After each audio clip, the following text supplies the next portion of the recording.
So, if you happen to watch the video in mid-April where I discussed challenge run ideas, the last one I featured was the one you're watching now, in which I explicitly stated that I wanted to wait for the mod to progress further, say with the potential of Chaos Emeralds and Supersonic as was outlined on the mod page, before I'd go and fully commit to a challenge run centered around it. I thought that it'd be a month, maybe 3 or 4 months before that would come to light. Well, no more than 1 day after I discussed it, the mod in question updated to version 2.0, and lo and behold, exactly what I wanted for a challenge stipulation has been added, seemingly willed into existence by my want to cover the mod in a full video. I guess it was just destiny. Well, I am a man of my word, plus there was a free update to Risk of Rain 2 on the day of me recording this audio, so today I answer the question: can you beat Risk of Rain 2 as Sonic the Hedgehog? Traditionally speaking, no. You can pump yourself up with loads and loads of speed-boosting items to turn yourself into a bootleg version of the Flash, but there's no way for you to physically become Sonic. But, thanks to the power of modding technology, specifically the Sonic character mod by DS Gaming, we can bring the Blue Blur himself to the world of Risk of Rain 2. He comes with a moveset largely inspired by Sonic Frontiers, has fairly good movement options, and comes with an unlockable secondary skill that I accidentally unlocked in the footage where I first discussed this challenge idea. It involves you using the homing attack on 8 different enemies without hitting the ground, which, as I demonstrated on those wisps in Titanic Plains, is fairly straightforward to do under the right circumstances. I won't say too much on everything this mod comes with, but I will leave a link in the description below if you want to mess around with it. So, here's how this challenge run will work. I will be playing the game on Monsoon difficulty with the intention to go all the way through and fight Mithrix. This means I'll need to prepare as much as I can to get as built as possible before the final fight. On top of that, I will need to acquire all 7 of the Chaos Emeralds before confronting the wannabe Thor. I did mention that Supersonic vs Mithrix would go hard after all. Thankfully that last one won't be too hard for reasons I'll go into in a little bit. Talking of which, before we get things going, there will be another link in the description below if you want to see a standalone version of the boss fight between Sonic and Mithrix unedited. I'll also be showing off the mod's mastery skin towards the end of the video, which means that if you don't want to be spoiled on what it is, then I'd recommend skipping over it when the time comes. I'll mark the time on the video when I get to covering that. Anyway, with that taken care of, let's do this. Farewell, Sonic the Hedgehog.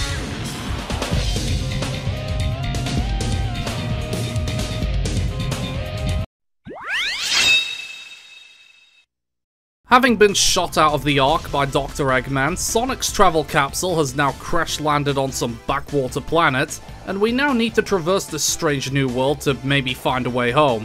After getting accosted by some of the local wildlife, we get to our first chest and our first upgrade of the run, that being a monster tooth.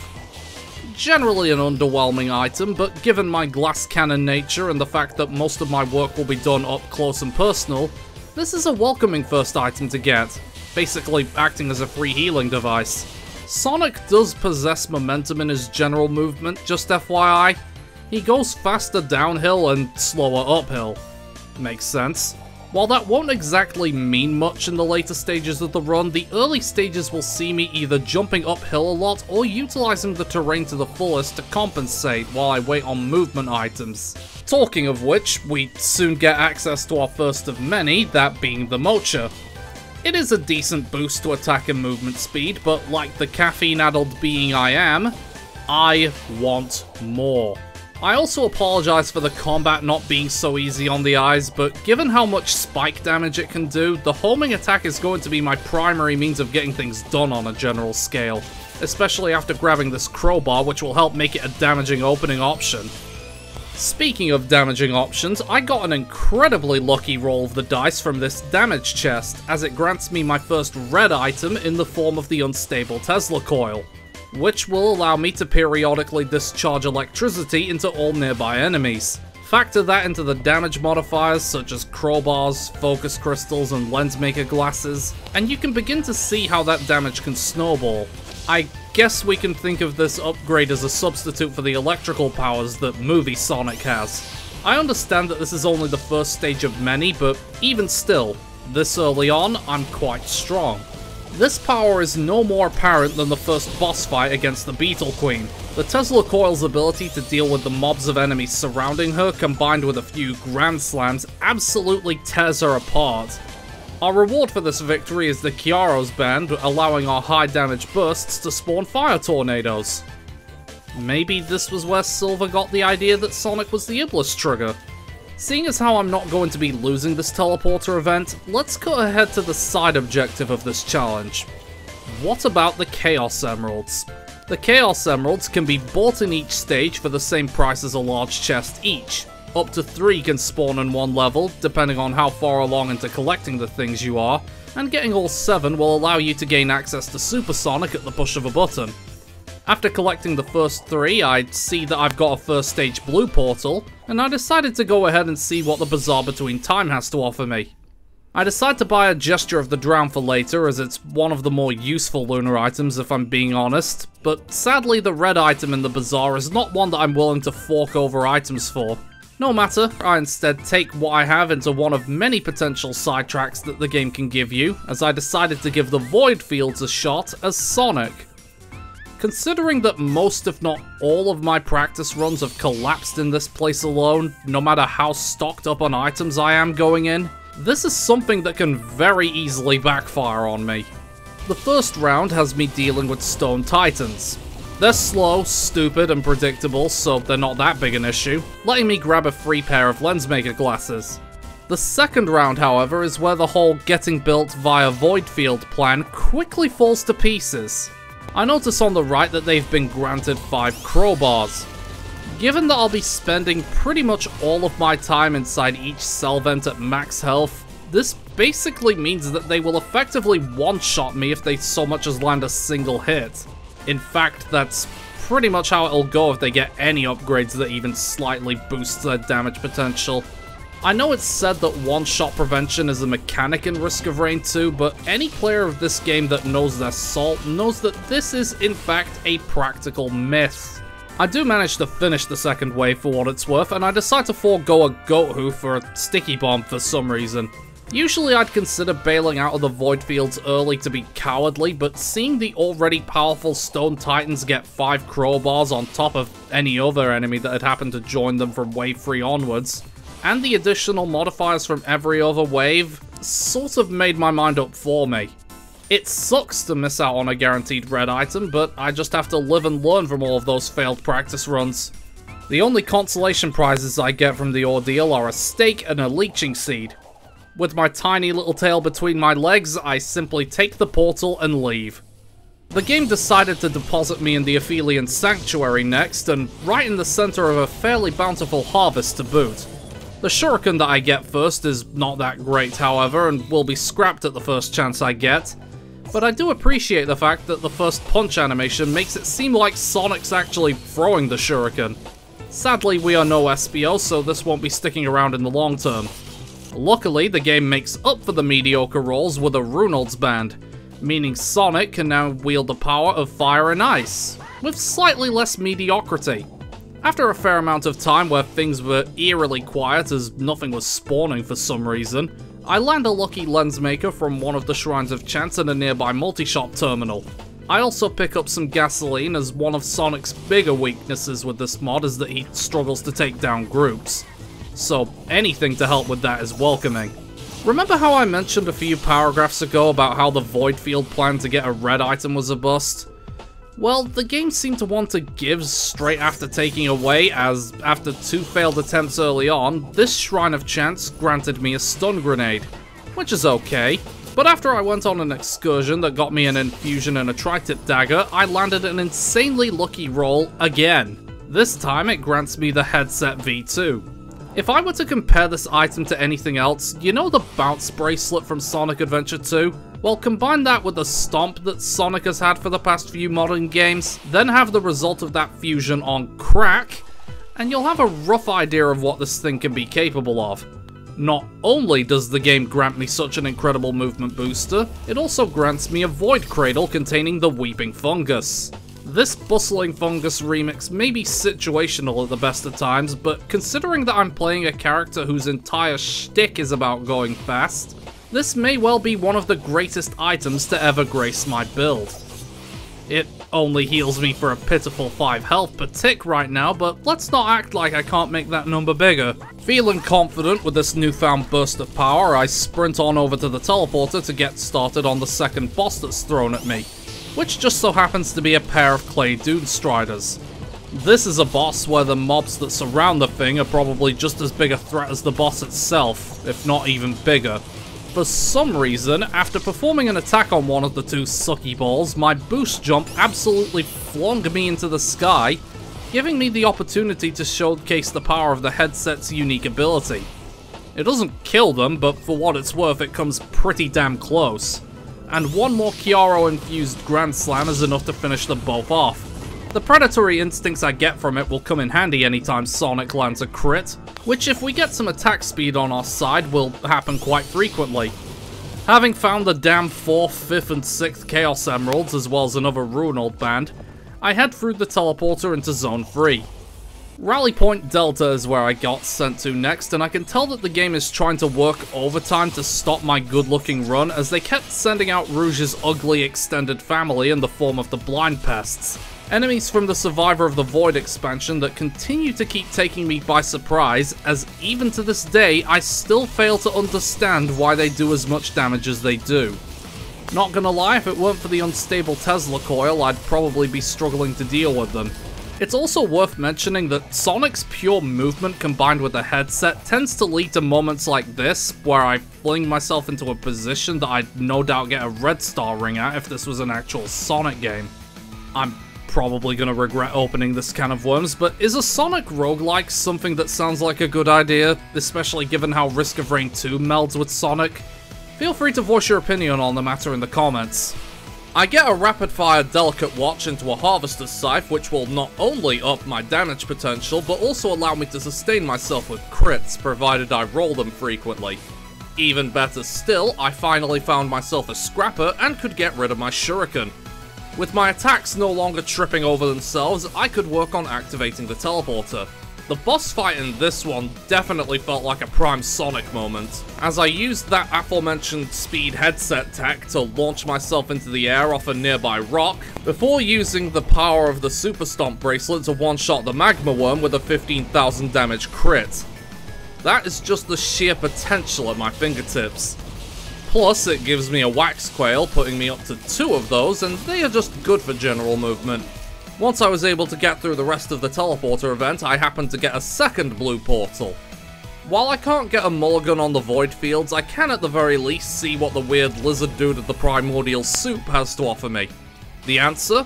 Nothing I'd want, so onwards to Zone 4. I get deposited at Siren's Call, and you can tell that we're reaching the late portion of the difficulty for this run, seeing as how bosses are now starting to spawn as regular encounters, such as this Wandering Vagrant. Poor thing never stood a chance. I get myself an old guillotine to help kill elites with, as well as a third crowbar, another monster tooth, another sticky bomb, and best of all, a soldier syringe and a goat hoof. I was thinking I'd need another buff to my overall speed, both in movement and attacks, so I'm at least glad it delivered, especially given what I plan to do here. After cracking a few eggs of the non-giant talking variety, I summon forth the Alloy Worship unit and proceed to throw down. It makes sense to do this fight as well, given how Sonic is known for making life a living hell for robots. I use a Super Stomp to take out a third of its health in one go before using the movement tech that I used on the Magma Worm to launch myself off of this piece of terrain to absolutely eviscerate most of its remaining health, which I then finish off with a few extra attacks. The reward for this is the 57-leaf clover, which apparently means luck is on my side from here on out. I'm not so inclined to agree right now, as while the armor-piercing rounds are great and all, the Lost Seer's lenses from the Void Cradle I find here is not at all what I want on Sonic in particular. That said, I do get a fair few good drops, namely another AP rounds, another soldier syringe, and the roll of pennies. This item does feel a little alien on Sonic, I'll admit, considering that usually Sonic loses money upon being hit. I even find my very first equipment of the run, which happens to be some Molotovs. Sonic doesn't strike me as the bomb-throwing madman type, but seeing as how we have no other equipment right now, we'll just have to take it along. I also come across the final Chaos Emerald I need, seeing as how I seem to miss it in the previous stage. About as prepared as I can be, I head into the caves to start the teleporter. The Magma Worm from Rally Point Delta is back and has brought his twin brother along to get his salty run back against the Blue Blur. I guess he must have known I'd be confined to a space too small to do that one-shot technique from last time. Not that it really matters, as the Tesla coil and my damage output via the bands makes quick work of both of them. The reward I get is great for Sonic, as it's a ukulele. I suppose if I am tapping into the movie Sonic side of things with electricity powers, I might as well double down on the idea. Plus, having anything to help deal with groups is just essential for Sonic, so there's that too. With that taken care of, it's on to the final regular zone. My time in the Sky Meadow begins with an immediate encounter with a grandparent and his pet Chi construct. One inadvertent Molotov burst followed by a Grand Slam brings it down to about a quarter of its health, to which the grandparent decided that he wasn't dealing with that shit and chose to cast his Spirit Bomb attack, which melted the 3 drones I had acquired throughout the run. Not that it'll keep me down for terribly long, however, as after I activated a Shrine of the Mountain, I run back to the grandparent and finished him off. I can only imagine he was in such a pissy mood because he seemed to be sitting on a second Shrine of the Mountain, which I duly activate. With that Titan encounter taken care of, I get to work looting the place of all of its goodies, starting with a pair of lucky fungus drops. I now heal for 25 points of health per tick while I'm running around at the speed of sound. There's also an equipment terminal with some very tempting options. While there's a strong case to be made for all 3 of them, I opted in the end to go with Goobo Jr. The way I see it, it's effectively like Sonic being fast enough to be in 2 places at once, even if said Goobo is going to be significantly weaker than me.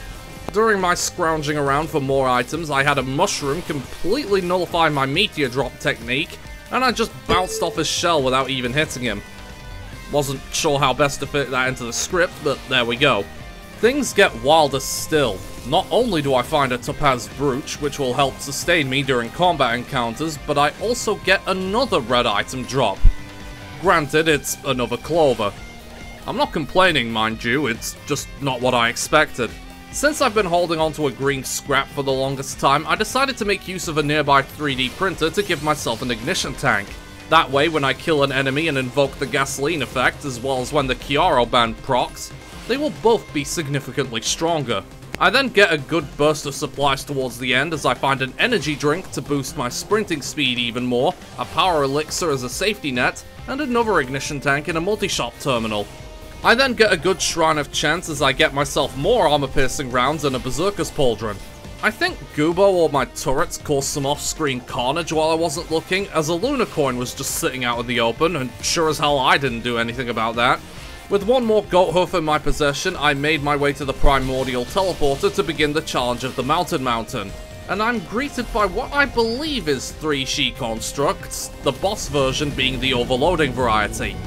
Luckily, remembering the technique I used on the Magma Worm, I simply used this piece of terrain to rocket into the sky before crashing back down at Mach 25, killing all but the Elite Construct instantly. For what it's worth, the overloading construct didn't take too much extra effort to go down, and the guillotine helped finish the job. The reward from this was amazing, by the way. I not only get the red whip that makes me faster outside of combat, but because of the challenge of the Mountain Squared, I get 3, count 'em, 3 of them. I am now truly able to be immersed as the fastest thing alive. Now, while it's true that I could loop again to get even more built, I'm more than aware that I'd be at risk of getting one-tapped by any passerby on the street doing that. And if I'm going to be honest, I don't want to lose a build this good. So after claiming one final bison steak, I go through the teleporter to begin the final showdown. Commencement is built a little bit like a mixture between Sonic Generations' iteration of Seaside Hill and the overworlds of Sonic Frontiers. It starts off as a wide open corridor but quickly becomes vast and able to be traversed in many ways. Unsurprisingly, I quickly get greeted by Mithrix's aggressive welcoming committee, who promptly meet the business end of my quills. No more messing around, it's time to start charging up the pillars littered around the place. The mass pillars are nothing special, just stay in the zone and try not to let any of the lunar chimeras shoot you down. It's a bit of a slog with the elite chimeras, but I eventually grind out the first mass pillar before flinging myself away from the action and towards the cauldrons. Figuring I could use some additional firepower, I sacrificed a few of my green items to get spare drone parts, giving me a nice little drone that I'll assume is a creation of Tails or something, as well as a second Tesla coil. Seeing as how I'm in the area, I figure I'd go and do the Pillar of Design nearby. This one takes less time to charge than the mass pillars, but it releases a pulse every second that will push you out of the charging zone if you're standing on the ground. It's annoying for sure, but after a bit of backwards and forwardsing, I'm able to get that done as well. Blasting my way back to where I charged the first pillar of mass, I take on its identical twin next door, which proves to be a little more of a hassle than the first, owing to the aggression and numbers of the chimeras that tried to slow me down.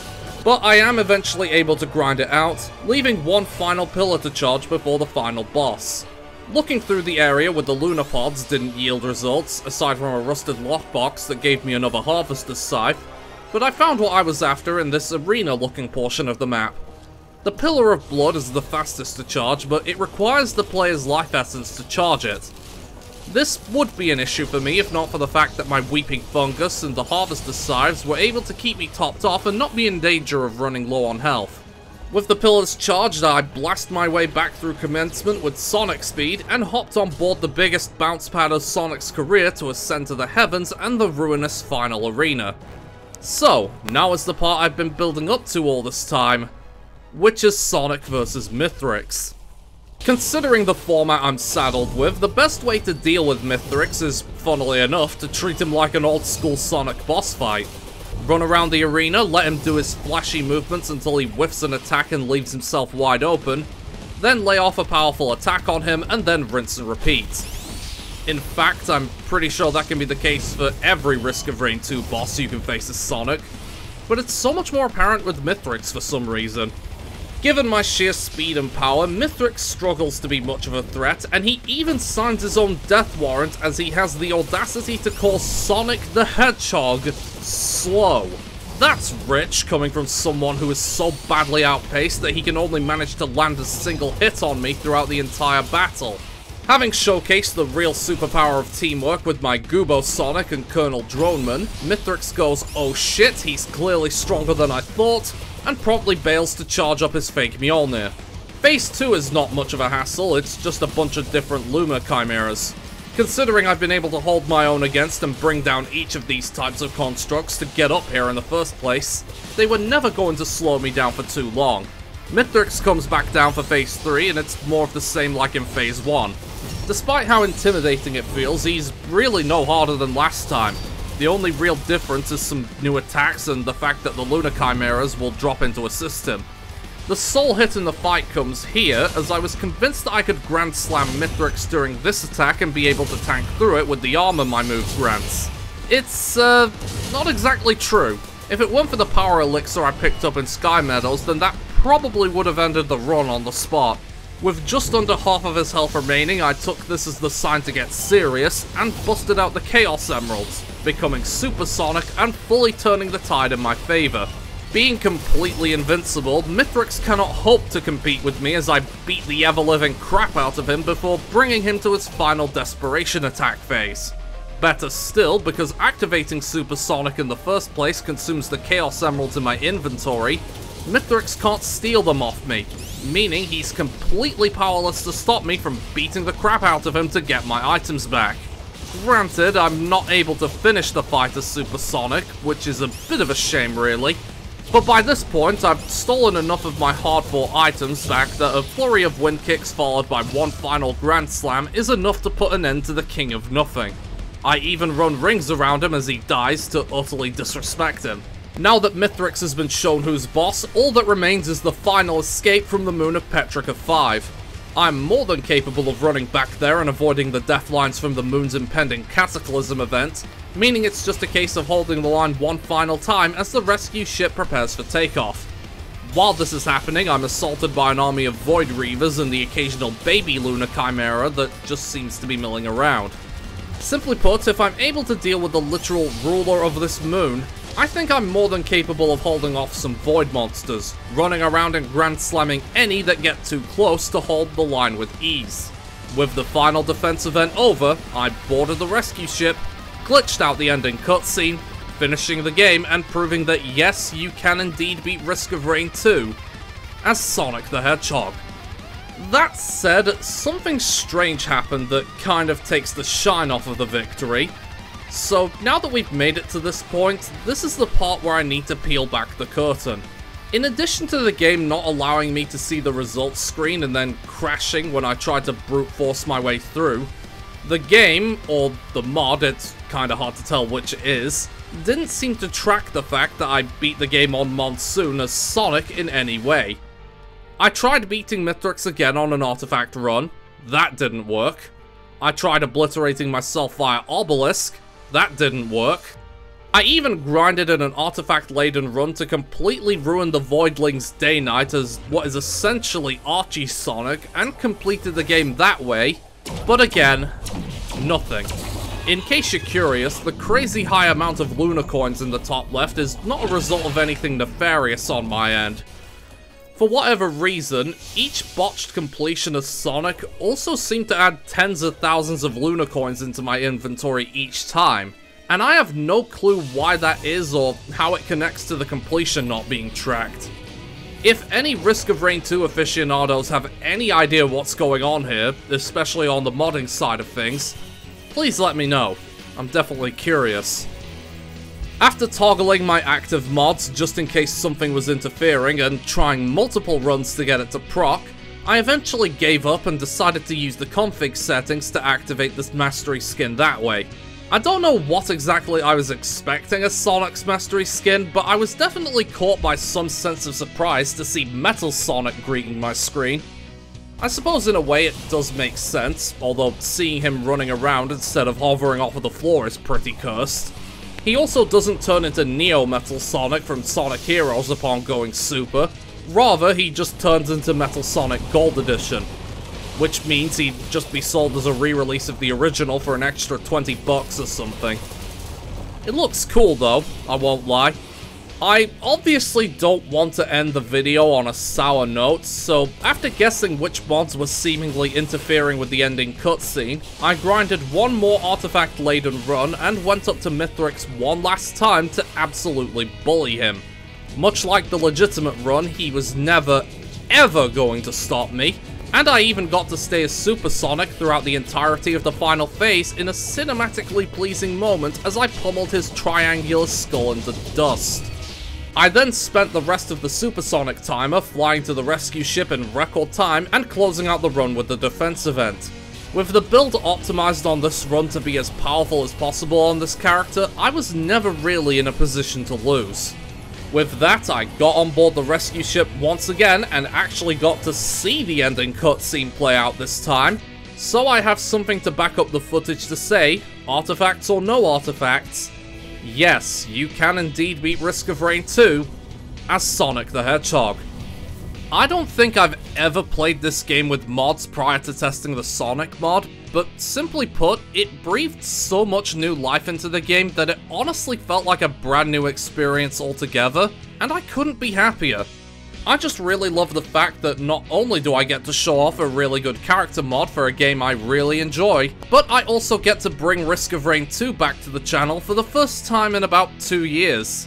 Even better still, given that there are plenty of character mods for the game, some of which I've even experimented with, I even have ideas for future runs of this kind for this game, not to mention the free update/collab with Dead Cells that came out at the time of me starting up the recording of this script, and more news on that second expansion. But obviously all of that's going to be saved for another time.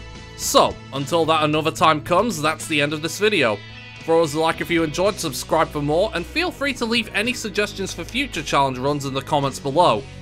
I'm always open to ideas, and what you suggest to me could end up being a future video. But until that point comes along, I'll see you on whatever I do next. Take care now.